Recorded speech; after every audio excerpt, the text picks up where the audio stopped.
to talk about additives in bread to make it softer, fluffier, sturdier, have all the moisture. We need to go back to the 1800s. What they did before commercial yeast and back when they were still milling the flour whole. Before commercial yeast, they made something called stock yeast.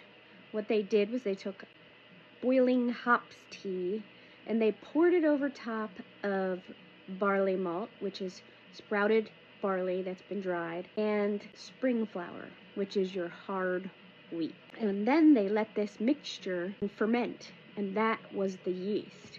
And what we have in that is several things. The yeast, right, which is going to rise your bread.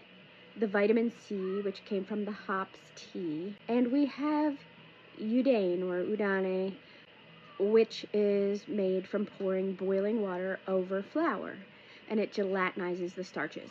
So in their stock yeast, they used the udane method and vitamin C. And so part of what the hops was for was to prevent other bacteria from proliferating and to encourage only yeast growth. One day I'm going to try that. I have some hops flowers in my cabinet.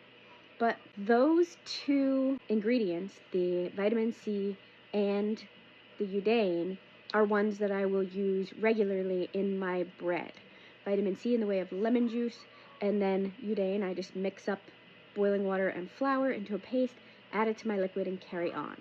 Barley malt is something that you could buy if you really wanted to, or you can sprout your barley and then throw it in your dehydrator or on your oven in very low, if your oven goes that low, and dry it thoroughly.